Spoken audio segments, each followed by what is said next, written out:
तो वो 15-20 वर्ष भी घने दिखा करेंगे। जैसे अब हम सोच रहे हैं 100 वर्ष, जैसे आज जिन बच्चों की उम्र 20-22 वर्ष की है, वह उनको कोई यूं कह देते भाई तेरी उम्र 80 साल है, कोई हाथ दिखा दे, खुश होता है 80 साल है वो तेरी है।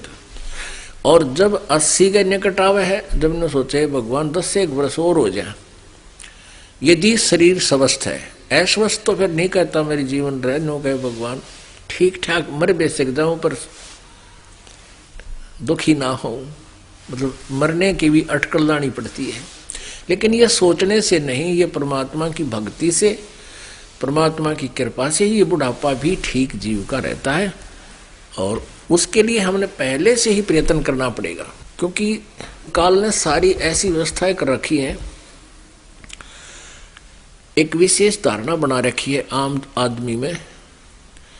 जैसे हमारे यहाँ छोटे छोटे बच्चे भी नाम ले लेते हैं, हम 3 वर्ष बच्चा जो बोलने लग जाता है उसको प्रथम मंत्र प्रदान कर देते हैं,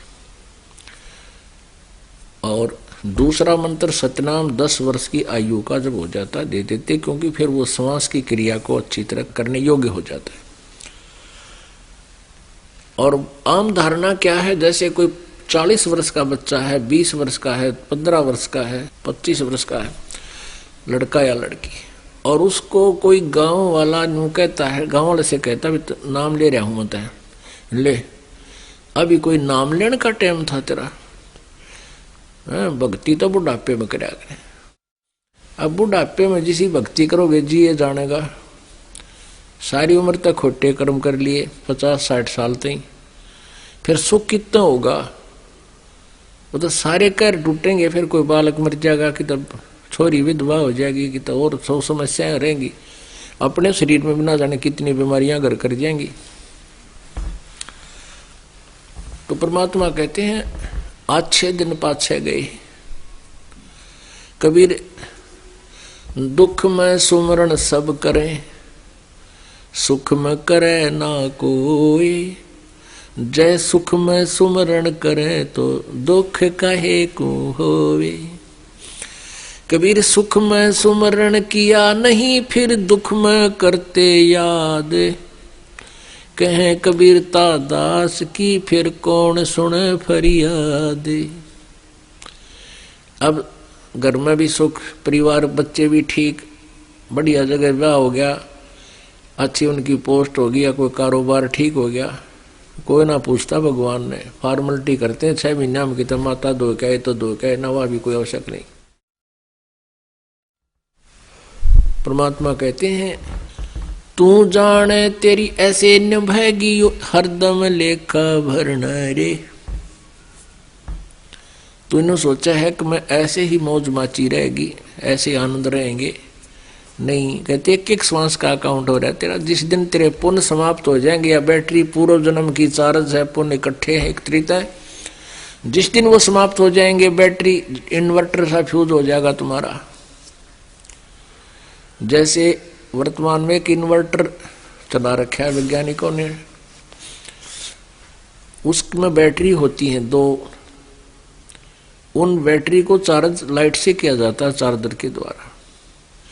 और जो बैटरी जब चार्ज हो जाती है और चार्जर हटा भी दे, लाइट से कनेक्शन ना रखे, तो भी वो इन्वर्टर कार्य कर रहा होता है, पंखे भी चल रहे हैं, ट्यूब भी जग रही है, और अपना काम वो पूरा कर रहा है। और जब वो डिस्चार्ज हो जाएगा, खत्म हो जाएगी वह बैटरी, एकदम कड़च हो जाएगा, और फिर ना पंखे चले, ना कूलर चले, ना वो लाइट रहे। तो इसी प्रकार जिनके पूर्व जन्म की बैटरी चार्ज है, वो आज कोई तो प्रधानमंत्री बन रहा है, कोई राष्ट्रपति बना हुआ है, और कोई और ऊंच पोस्ट पे है, अन्य कोई अच्छे पैसे हैं, कोई फैक्ट्री मालिक है, कोई खान खोज रहा है, कोई अच्छा किसान है, जमींदार है।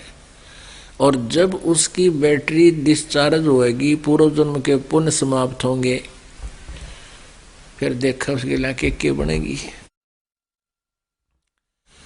ऐसे बहुत से उदाहरण वैसे तो पहले भी थे, वो हमारे आंख नजरों में, पर इतने कसक ना बने थी, उनका दर्द नहीं, दुख नहीं, डरना बना था। अब जब नाम उपदेश और ये ज्ञान होने के बाद फिर दुर्घटनाएं जनता के साथ घट रही हैं बिना नाम वाल्या के साथ, तो फिर आंखें और ज्यादा खुल गई हमारी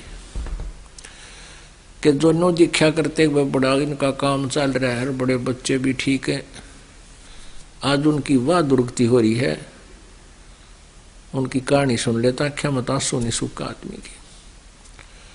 तो पुण्यात्माओं, परमात्मा कहते हैं दुख में सुमन सब करें, सुख में करे ना कोई, और जय सुख में भी सुमरण कर ले तो दुख का एक होए। सुख में सुमरण किया नहीं, फिर दुख में करते याद, कह कबीरता दास की फिर कौन सुने फरियाद। तो पुण्यात्माओं, ये शुभ अवसर है जो आप जी को परमात्मा ने कृपा बख्शी है। परमेश्वर ने स्वयं आकर के यथार्थ ज्ञान आपको दिया है। मानो ये आत्मा मानव शरीर धारण करके, जो पुण्य आत्माएं हैं पिछले मनुष्य जीवन से आई हैं, वो परमात्मा की भक्ति के बिना रह नहीं सकते।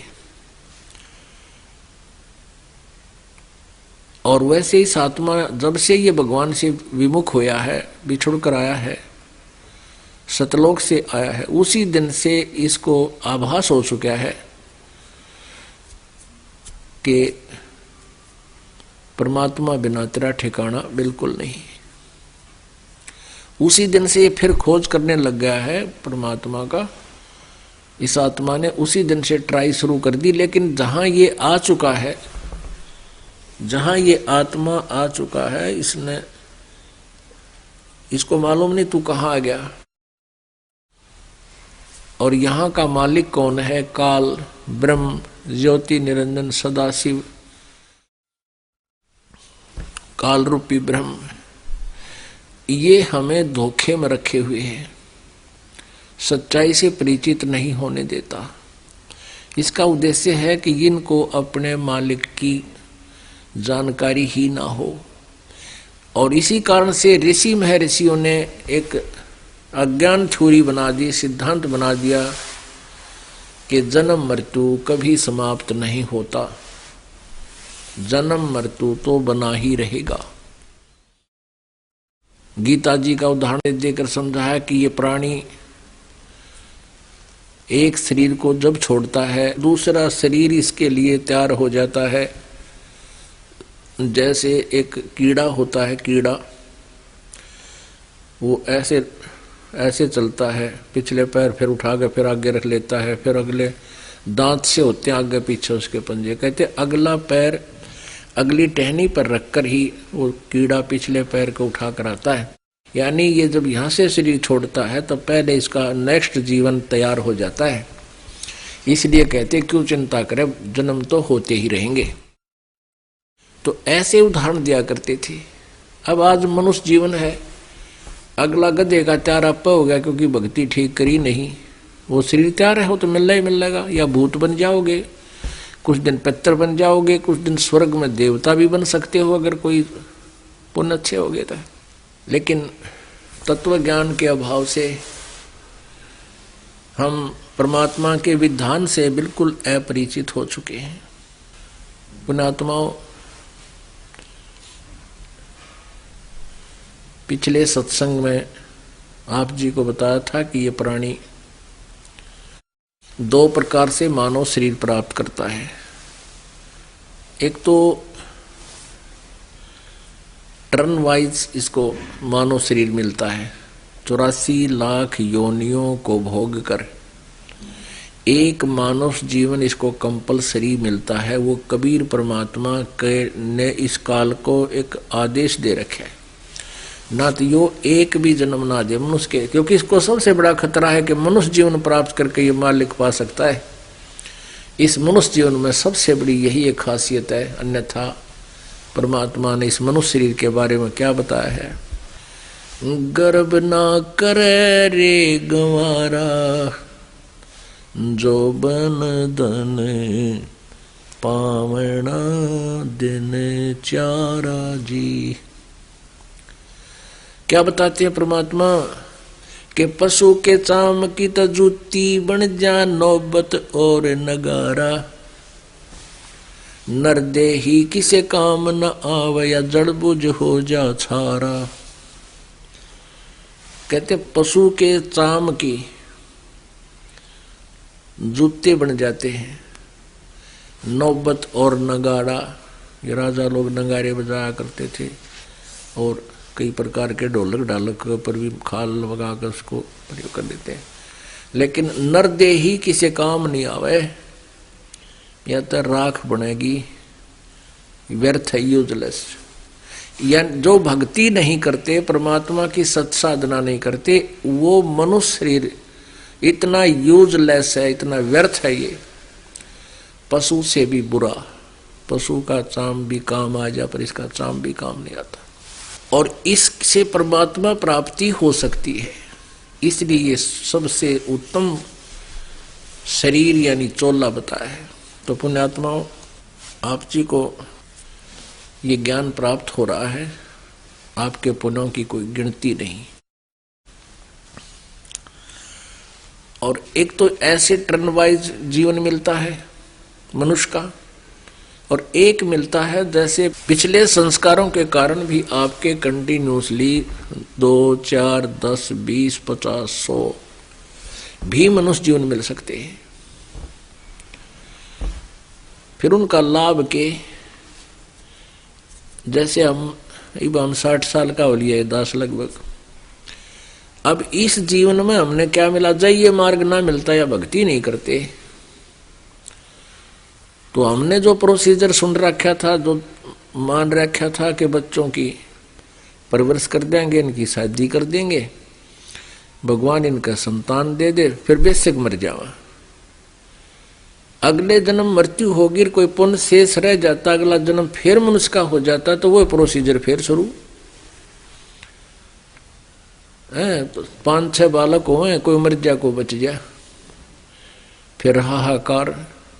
यानी हम जीव संज्ञा में रंगे हुए थे। अब हमें पता चल गया, परमात्मा की वाणी ने हमें हलाकर रख दिया कि क्या बताते हैं कि तू वहां चल जहां जन्म मृत्यु नहीं होती। मन तू चल रे सुख के सागर, जहां शब्द सिंधु रत्नागर। कोट जन्म तने भरमत होगे, कुछ ना हाथ लग्या रे। कोटि जन्म तने भरमत होगे, कुछ ना हाथ लग्या रे। कुकर सुकर खरबया बोरे, कौआ हंस बुगारे। मन तू चल रे सुख के सागर, जहां शब्द सिंधु रत्नागर। कोटि जन्म तू राजा की न्या, मिटी न मन की आशा। कोटि जन्म तू राजा की न्या, मिटी न मन की आशा। भिक्षुक हो के तू दर दर घूम्या, ये मिला न निर्गुण रासा। मन तू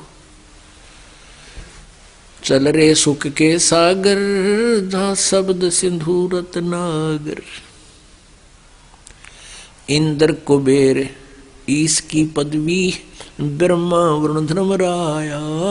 इंद्र कुबेर ईश की पदवी, ब्रह्मा वरुण धर्मराया। विष्णुनाथ के पुर को जाके तू फिर भी वापस आया। मन तू चल रे सुख के सागर, जहां शब्द सिंधु रत्नागर। असंग जन्म तोए मरत्या होगे, जीवित क्यों ना मरे रे।